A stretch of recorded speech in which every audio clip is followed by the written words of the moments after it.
Hello, people. Welcome back to another video by your good friend, Chad Marco, the Big Anarchy. Make sure you guys attack that like button, maybe. So, today I want to talk about this issue that we see playing out online between Elon Musk and the MAGA hats, the MAGA men, right? I would even consider myself at least like, I don't know, part-time MAGA hat, right? I got one. But the issue at hand is that recently Elon Musk and Vivek Ramaswamy, don't know exactly how to say his last name, but they've been talking about how they are going to be pushing for, I think they're called H1B, HB1 visas, which is basically going to mean that they are going to be pushing for a higher degree of immigration from India for the sake of getting more workers into America. High skill, high IQ, elite workers into America. And this is causing some friction between, again, Elon Musk and the Trump supporters, the MAGA hats, because, you know, one of the biggest issues leading up to this election, I mean, really throughout the entire presidency of Joe Biden, was, you know, illegal immigration. People not wanting to deal with, all these people coming into the country illegally.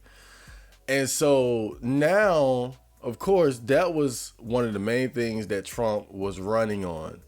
And even Elon Musk, we saw him like going down to the border at one point to see just how bad the situation was. So it seems like at the time, it seemed like the wants of the people and the goals of Donald Trump were in line as far as like stopping illegal immigration. Now, I'm going to say this. Obviously, it's a difference between illegal immigration and what Elon Musk is talking about as far as like the H-1B visas and whatnot. And I'll say this too in defense of Elon Musk, right? Because don't act stupid now. I remember, now I can't find a tweet, but I know for a fact that during, like, before the election, before everybody was voting for Donald Trump and all that, I remember in the midst of the illegal immigration crisis, Elon Musk tweeted. He put a tweet out and he said something along the lines of this. He said, "I want to make it clear, I am for greatly increasing legal immigration into America." Right? So he was making it clear that he's against illegal immigration, but wants to increase legal immigration into America. And when he said that, already there were like people who were like calling him out, right? As far as like not being in line with what he was saying there. So I'm just saying, in defense of Elon Musk, it's not like he came out of nowhere and was like H1B, like, no. He been said this. So this isn't me just, suddenly, oh, now Elon Musk is the bad guy. Like, you literally voted for that because he said that. He said that. You knew he was rolling with Trump, so don't act stupid now. Right? But still, this is more so about what I was saying before, right? When I made that video, Donald Trump and Kamala Harris are not the answer.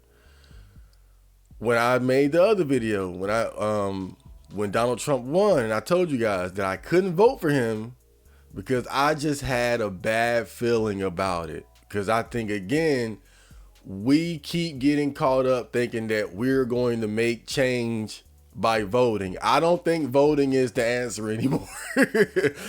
At least not in the sense of what we think it is. I think the only way voting would matter, we would have to completely disregard everybody in Congress, right? Like all of them. We got to consider everybody the enemy at this point in Congress, because they're all in it together. I would say like 90% of them at least are in on this together.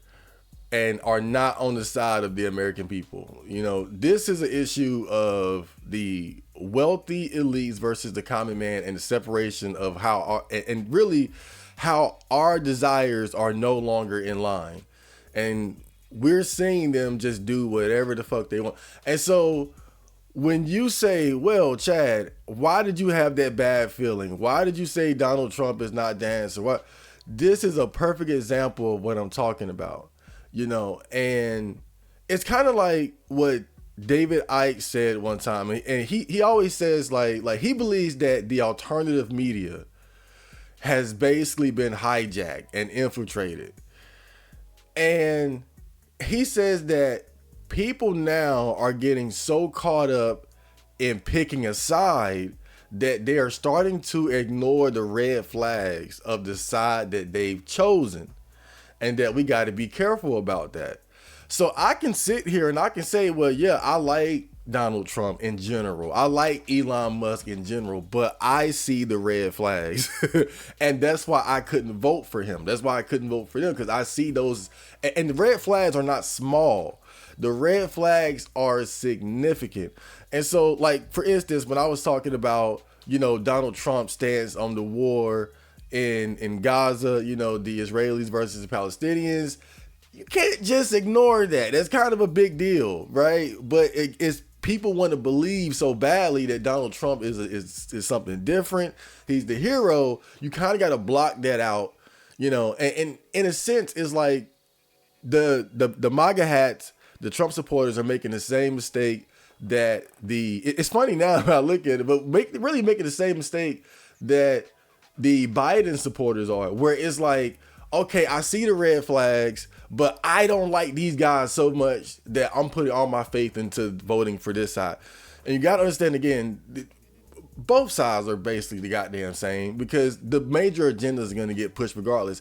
And this H-1B visa thing is a perfect example of that, right? So look at what's happening around the world. You see mass immigration happening around the world, either legally or illegally. One of the biggest agendas of the political elite right now is flooding first world countries with immigrants. That is that, period. Illegal or legally, like that is the agenda. And so you look at like the location of America, for instance, it's the easiest way to do it was just to bust the borders wide open and just have them coming in right through the border. And we've heard that they were flying them in, boating them in, teleporting them in, however, underground railroad. Like they were trying to make sure we got flooded with illegal immigrants. But you can't think that, because obviously this was not a mistake. Can't think that this was an accident. Again, this is by design. But then look at what's been happening in places like Canada, for instance. It's not as easy to just flood Canada with illegal immigrants because they're not geographically located in an area where, again, people just come straight in. Like, if you want to go to Canada, you got to go through America to get there. So, of course, and who's going to, like, go to Canada when you're already in America, right? So, the way they do it in Canada, they've already been doing this thing where they've been bringing in legally Indian immigrants, right, through different visas and programs. This was already an issue going on in Canada. So what you see now in America, and it's so fun, not funny, but it's, you know, even though it's a bad situation, when you're right, you kind of feel good, right? And I'm just like, dude, it's kind of funny to me, but it's like what we see now is exactly what I was talking about. It doesn't matter how you vote. The agenda always gets pushed forward. You have to identify and figure out what is the main agenda, you know, because that's the game that the political elites play nowadays, right? Because if you want to control the masses of people, you gotta throw them a bone every now and then. You can't just keep taking and taking and taking. You gotta give them a sense of hope. right? One, you got to make sure they put their hope in the wrong place, right? So you make them put their hope in voting, right? Or at least voting for the people that you've already presented to them, the people that you're comfortable with being in power. Look, I'm telling you, bro, if your president, if your elected official hasn't gotten his head blown off like John F. Kennedy, he's probably on their side too. And there's always even been this conspiracy that the attempted Donald Trump assassination, that was even just a ploy to make him seem, again, I'm not saying that's the case, but the way I'm thinking now, anybody that's a real threat to the agendas of the political elite is probably going to end up dead. Real shit. Anybody that's alive and a threat, that ain't gonna last long. That's what I'm kind of thinking now. The point is, you have to identify what the bigger agenda is and if it's moving forward or not. That's the key. And so what we've basically seeing now is that the bone that they're giving the American people is, okay, now we are going to, make an effort to stop illegal immigration. We're going to make efforts to close the border. So that's the bone. All right, y'all can have that. But the agenda still got to get pushed forward. So now we're going to bring them in legally. And there always has to be a justification. There always has to be an excuse to take something of significance away from us. It's kind of like when you look at how 9/11 was used to increase the surveillance capabilities and rights of law enforcement and the government through the Patriot Act. So 9/11 and the protection of American citizens was the excuse to be able to spy on us more effectively, bring in the TSA agents and the airports and all those things. It's so funny now when you think about like all the trouble they went through, like with the TSA and all that to prevent terrorism, and then they just let millions of motherfuckers come straight to the country. Like, again, this is how you just know these people are not for us. They're not for the American people, the common man, et cetera, et cetera, et cetera. But again, there has to be a justification.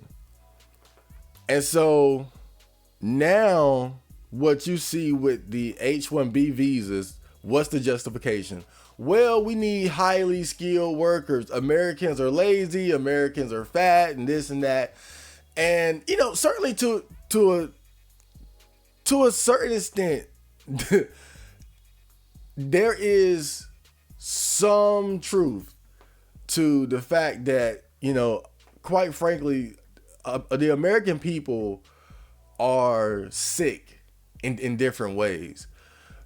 As far as like our culture, our education system, our health, drug, like it's a lot of things wrong with the American people, but a lot of that is by design. A lot of these things, like when you learn about things like how fluoride affects IQ, and you learn that we've been ingesting fluoride since we were babies and infants and children.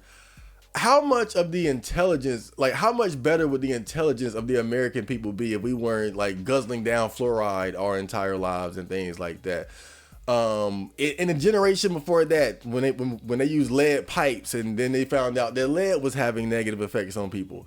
A lot of the things that are wrong with our culture is really by design. When you look at the black community and how much better the black community used to be before the welfare state and all that, again, a lot of these things wouldn't even be an issue if the government were actually on our side. So it's like when you look at it from a bigger picture, a lot of the issues with our culture that would possibly make it so that we don't have as many people that are interested in being engineers and all that shit. These things are happening by design. Even just recently when I learned about the food dyes or the toxic dyes and chemicals that are found in food, again, the FDA, these people know that these are poisonous things and that are in our food that are having a negative effect on our children, on the people in general. These chemicals are banned and not used in the same products that are sold in other countries because they don't allow that shit. But we allow it over here. So again, when you want to talk about, our culture, the people are so dumb and lazy, well, shit, you're poisoning everybody. Fluoride in the water, chemicals in the food. a terrible public education system that doesn't really teach people how to be functioning adults. So, but that aside, like I said, there has to be a justification, and that's their justification. But the fact is, the real reason why, or at least part of the reason why they're doing, because it's levels to this, but I ain't gonna go too deep into it. But the basic surface level reason why is because this is an issue of the wealthy elite versus the common man, the average citizen, and our goals, our agendas do not always line up, because for the wealthy elite, whether you're talking about illegal immigration or legal immigration, one of the most significant benefits of it for them is that they get cheap labor that's not going to complain. You know, it's kind of like, I was reading, and I'll probably make a whole video about this, but I finally got to reading that book, 1984, by George Orwell. And there's a part in the book where the agenda and the strategy of the party, you know, in 1984, the party or the government is like completely totalitarian, authoritarian, in control. Like, you got no freedom of speech, nothing like that. And it's like a view into the world at a point where the authoritarian governments rule over every aspect of our lives. And this book was explaining like the strategies that they use. And one of the things that they talked about was how the different governments around the world at that point, how they were like blatantly using like third world countries and their people for cheap labor. And so this is something that's really already been going on when you look at how companies outsource to places like China and India and whatnot. That's why when you look at a lot of products made in China, made here, made there, again, cheap labor. But now what they're doing is they are importing that cheap labor directly into our countries. And the reason why the American people don't like mass immigration, whether it's illegal or legal, is because it creates a situation where it takes power away from the citizens and our ability to negotiate and demand fair treatment in the workplace. You know, more time off, higher wages, better safety conditions, less whatever. When we've gotten to a point in our country where the employee has gained more and more bargaining power. So how do you fix that as the wealthy elite, the owners of these corporations?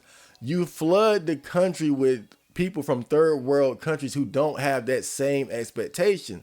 So it's like you can bring in these highly skilled Indians into the country, and then they're going to work hard they're going to work harder, they're going to work for less, and they'll work more hours because their expectations are different. You've upgraded their situation just by bringing them from a third world country to a first. So for them, you know, being able to come in, yeah, like it's nothing to them because they see it as an upgrade. Now you take an American citizen and tell them to work for $7.25 on a farm, picking up heavy ass watermelons. That's not an upgrade. And so that's the big part of the reason why they are pushing this agenda, because they want to take back the bargaining power when it comes to the relationship between, you know, CEO, boss, employer, and the worker employee relationship. They want to take that power back. That's part of it, you know, but I also think another part of it is making sure that we're more divided as a people, because that makes us easier to rule over too. Like what we saw happening in the UK when those riots broke out after that girl was stabbed to death by that young black gentleman. And then that increased the outcry against like illegal immigration or immigration in general. And then during these riots, you saw how like the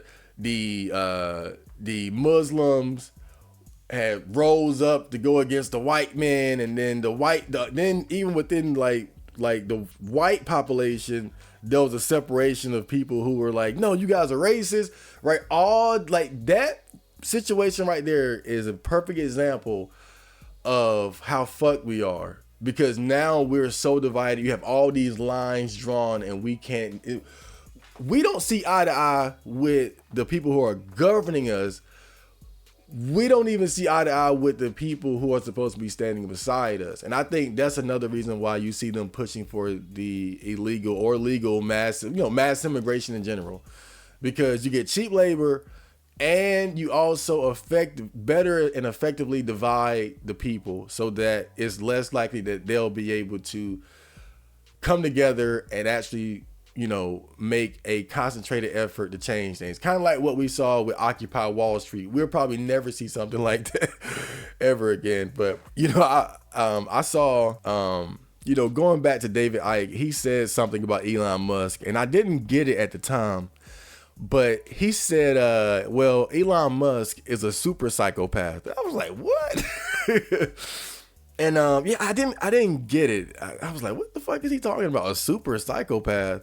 Now I see it. Now, maybe I wouldn't exactly use those words, but this is why I don't like people like Elon Musk. This is why I don't trust people like Donald Trump. And it's because of this. When you look at how he has reacted to people the people are telling you, we don't want this. We don't want this H-1B visa shit. But look at the response of Donald Trump and his team, because Donald Trump is backing Elon Musk on this more or less. And look at how they respond with basically more or less, fuck you, we're going to do it anyway. Like, he's sitting there like last time I checked, our government was supposed to be by the people for the people. That means that your job is not to sit there at the top of the tower doing what the hell you want to do. It's about fulfilling the desires and wishes of the American people, or the people at large. I saw this interview. I forgot what country it was, but this is one of the few countries that have been kind of really not putting up with this mass immigration shit. And it was like I don't know if it was like a debate or whatever. I forgot what country it was, but the person who was talking to the individual who was defending not allowing mass immigration, they were trying to accuse him and people like him of being like racist. And he was like, basically, dude, like, it's our job to do what the people want. If the people don't want it, we're not going to do it. And if the people don't want mass immigration, that's it. We don't do it. That's what government is supposed to be. But we have this separation now where, again, you see Elon Musk seeing what the people want. We're telling him we don't want this shit. And he's just sitting there justifying it and essentially saying, you're stupid, I'm doing it anyway. We're doing it, fuck you. And he's essentially saying, fuck you, we're doing it anyway. And now I can see what David Icke meant when he said that Elon Musk is a super psychopath. And it's because when you have somebody in a position of power, and then you have the masses underneath them, or the masses where, like, again, you're making decisions on their behalf, and they're telling you what they want and what they don't want, and then you're like, no, fuck you.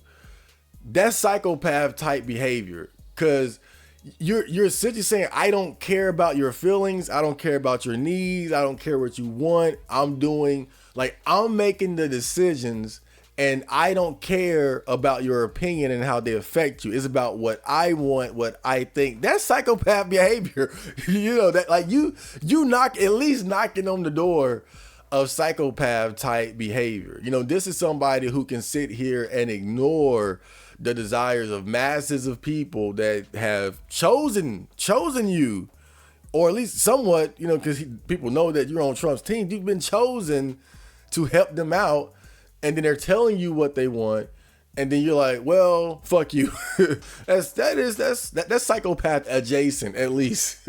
It ain't like he got a Jason knife and going around butchering people, but I can see what David Icke was saying now. And it's basically like, when you're in that position of power, and you have so much ego about yourself that you can ignore what the masses of people want. The masses of people, again, who put you in the position you're in, and then to basically say fuck them. So I get it now. But yeah, man. I said it. I told you guys long ago.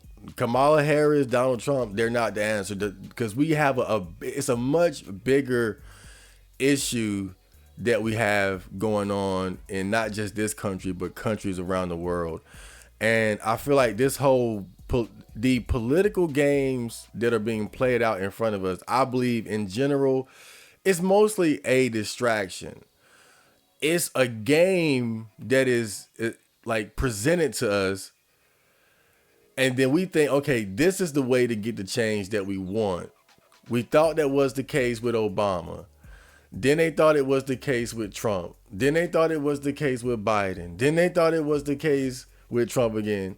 And more every time I'm just seeing like, it doesn't matter. It doesn't matter because all we're doing is we're voting for people who are either in on the pushing of these agendas or they don't have the ability or the power to stop these anti-citizen, anti-people, anti-human agendas being pushed. Either one, but like I said, it's not. It's just. I know it's, dude. To this day, I still like Trump to a certain extent. I like certain things about him. I got my MAGA hat, right? And I'm still excited to see what they do once Donald Trump gets into the chair. I don't want to start freaking out now because of something that I already knew. Again, Elon Musk already revealed that he was going to be pushing for something like this. So I'm not surprised. It's more so what bothers me is his reaction to seeing his base, his supporters tell him what he does, what they do and do not want, and basically saying, fuck you. That's like, he's revealed himself. And that's what concerns me more. I already knew he was going to do it. But when the people are telling you they don't want it and you say, fuck you, well, now we know why I said this. These people aren't the answer either. They just, they're playing to the crowd basically, but they're going to push these agendas anyway. But I hope you guys enjoyed that video and I will see you next time. So, Johnny.